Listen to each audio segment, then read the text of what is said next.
Hi guys. Hello and welcome to Table Talk Gaming. In this segment, we're going to be doing what we call a unit analysis, where we pick a unit, whether it be a single unit or what have you, and we talk about what makes this unit what it is. What does this unit do? And we analyze the unit, hence the name Unit Analysis. I saw what you did there by putting it up on the screen. It's amazing. For everybody to see. Well, you know what? We want to reach out to all our viewers, not just the ones who are observant. So today we're going to be analyzing the Warsphinx of the Undying Dynasties. Oh, these kitty cats, man. They're brutal. Oh, they are fun. They're one of my funnest, one of my favorite, I should say, unit. One of the funnest I've ever run in any of the armies I've played. And also when I fight against them on occasion, they're interesting. They provide a lot of interest to me. And they look damn good. Here we go. Yeah, what a beautiful paint job that is. It's okay. But as you can see, it's a cool looking model. I like the look of it. I like how it feels on the field. Super Egyptian. Yeah, and it's got a good solid, presence to it. And I just like the background of the thing too. A giant walking Warsphinx. That's fucking awesome. Hell yeah, and guys are riding it into battle. Man, really cool. Yeah. But without further ado, let's talk about some stats. And this is where we get into the nitty-gritty, the mechanical side of things, of what can this unit do. You see right away, 220-point model. Not the cheapest monster by any stretch. It is a single model. It's considered a ridden monster, and it's going to be on a chariot size base, 50 by 100 millimeters. And looking at it right away, you notice some things. Some things stand out to you. The movement is 6. It's okay. It's average. There's no fly. Its maneuverability is fine. I wouldn't say it's great by any means, but it's fine. Yeah. His weapon skill is decent. Weapon skill 4. Strength is 5. So with the strength being 5, most monsters have a toughness of about 6. Now, a strength 5 means it's going to need 5 to wound those monsters. Now you notice it does have poison attacks. The kitty does, the Battle Sphinx portion of this model. But even still, strength of 5 means it's not gonna be the preferred target. Or the preferred method of going out monster killing. Yeah. But its prey, strength 5, is way easy to get through almost all infantry. Oh yeah.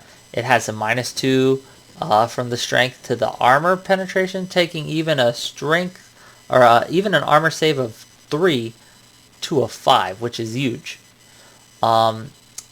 Its toughness 8 means that everything on the table, except for things with strength 7 or better, are going to be wounding this thing on a 6. So those elite halberdiers, ogres with their halberdiers strength 6, and freaking warriors of chaos with their strength 6 great weapons, sword masters, even iron orcs with the +1 on the first round and great weapons need 6s.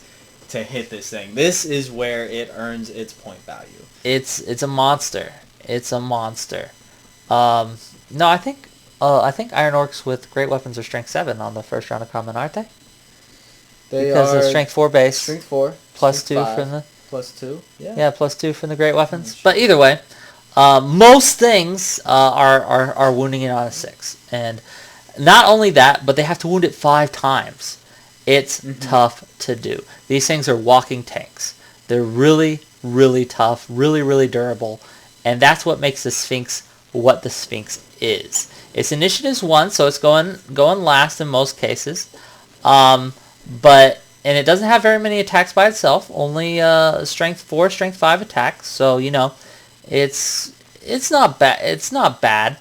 But it does have riders on top. And you see the little parentheses of 4 there means they have 4 riders. So each of those riders has 2 attacks. Yes. And those of you who are astute in mathematics will notice that it means it has 8 attacks at initiative 3 from the guys on top. Now, their weapon skill 4 as well, which isn't bad. And the strength of 4 means that with light lances, they're strength 5 on the charge. So if you manage to get the charge off with this guy, you have 8 strength 5 attacks going in to, again, your preferred target being enemy infantry. Now the initiative 3 means they're going the same time as most things. And yeah, that's the mechanics of it. That's the stat line. Another thing that I feel pushes it for your infantry is it has such a small front to the base. Being only 50 across, speaking as an orc player, I can only get a max of 4 guys across on this thing. Now it'll change if you have the smaller 20mm bases. You'll get a couple more guys in, but I mean, like some monsters having 100mm across, just you could get way more people in there to try and roll those lucky 6s that you need. But having just a small front across this thing, it just makes it that much more tough. I agree. It's definitely a killer. And now remember those 8 attacks that come from a type. Not only are they strength 5 on the charge, but they're also lethal strike. That means if they roll a 6 to wound, it negates any regen saves the enemy may have and any armor save the enemy may have. It's an auto wound basically, and that is great when you're facing some enemy knights or anything with a really tough to get through save. Especially like if you're going up against trolls, cave trolls with a 4-up armor and 4-up regen, just negate those saves right there with rolls of 6s. It's an excellent threat to almost any type of infantry, monstrous or otherwise. Now, there are a couple upgrades you can give this guy. One is innate defense 4, and as you can see, its normal innate defense is 5 up, so it has a 5-up armor save, which is okay. It might save a couple wounds here and there from low strength attacks, but it's not gonna really, you can't rely on it. No, it's mostly there for just lucky poisons. If that's what you're looking for, you got a bunch of low strength things with like strength 3 poisons just going at you, you get a real chance to save them. Especially if you upgrade it to the innate defense 4, it becomes a lot better. However, against most things, I don't feel it's worth taking, but that's a personal opinion. It depends on what you're facing. Now, what I consider an almost mandatory upgrade is the breath weapon. It's 1 use only, but it's a strength 4 and 2d6 auto hits. Now, it has a 6-inch range, or you can use it in close combat. The 6-inch range can be used even on the march. So there's occasions where you just need something to die, and you can shoot into it, but my preferred method is to use it in close combat. And the reason that is because it will really help negate one of the weaknesses that this monster has, which is combat res. Because as you can see, the undead special rule is it's an undead construct. My companion here is certainly correct, where crumbles are what gets this guy in trouble. And what that means, for those who haven't played against Undying Dynasties or don't play Undying Dynasties, is that whatever he loses combat by, he's going to take that many wounds. So he won't take a break test, he will never run, but say he loses combat by 5, he would take 5 wounds normally. But since he's an undead construct, he ignores the first one. So instead of 5 wounds, he takes 4. And if he only takes 1 wound, because he only loses combat by 1, he takes 0. And that only applies during crumble checks. Now, let's talk about what this unit does. Why would you take this unit? What is its role? Now, for those of you who have seen our list building guide, you know that we consider there's 4 main roles in an army. There's your central units, your support units, your harassment units, and then your chaff. And we won't go into detail about what these are here, but you can check out our list building guide if you're interested in that. Now, I think that the primary role of this guy is either a central unit or a support unit, depending on how you run it. With 2 or more, it definitely becomes a central unit. Simply because it's that much more of a threat. It's that much more dangerous. Because getting in to combat with one of these kitties, you might just... It'll more than likely stick out. Yeah, like it'll be stuck. It'll survive, and if your goal is to just stick something in combat and not have to worry about it anymore, that it does a great job. But that's more of a supporting role. And as a single unit, it works well to hold a flank. Or if you want to hold an enemy unit in place that's dangerous, it's probably gonna be one of your best bets. And even as a single unit, it still can draw a lot of fire, especially from artillery and stuff that just has to take it out. Yes, it's very much a very good unit in a single role. But the way I like to run them is with 2 or more, because again, it becomes now something the enemy has to deal with. It's now something that can be a lot more offensive, something you can charge into the enemy's face. And once again, you want infantry here. And even better, you want elite infantry. That infantry that'll eat your infantry. Chosen. Any ogres will suffer a lot against these guys. Feral orcs, iron orcs even. Iron orcs especially, yes. It's just the kitty has the 2 kitties, I should say, have a good chance of, if not wiping the unit out, breaking it and making it run. And once again, that's where the fire breath upgrade becomes so important, is because with 2 popping it, with both of those, that's 46 auto strength 4 hits. That's super good. And that's super threatening. And the enemy, again, has to deal with that. And it allows you to control the tempo of the game.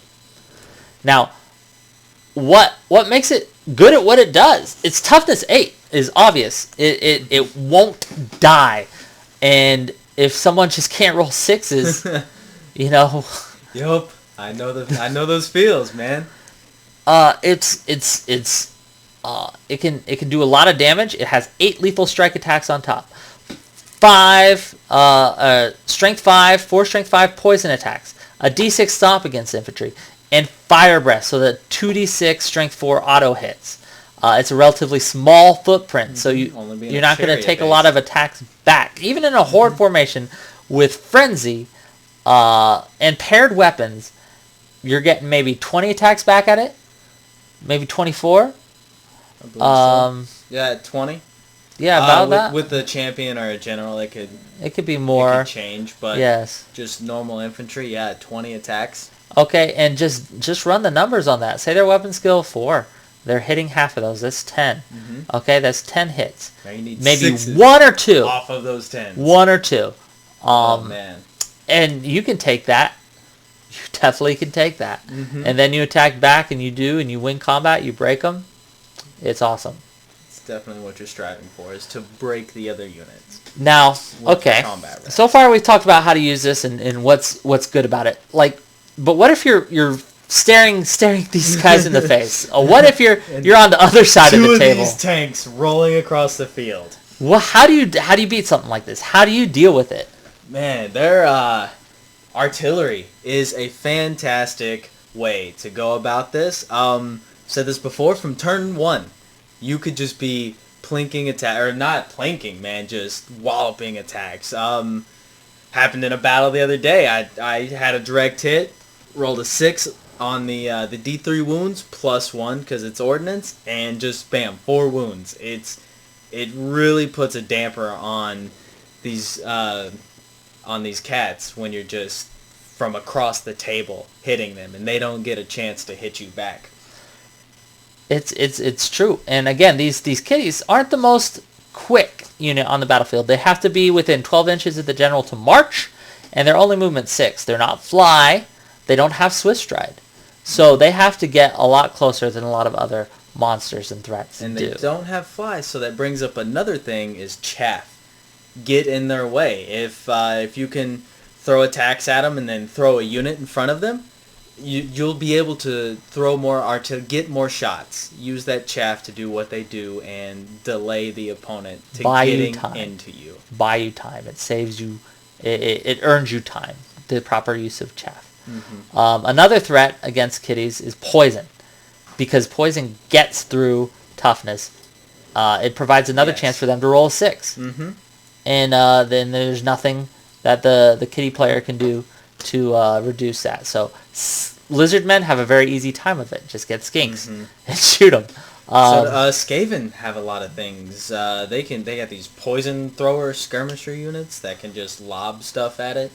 And on that note, any unit that wounds automatically on a 4-up, like Seekers, or anything with a +1 to wound banner, I think Dark Elves have one of those.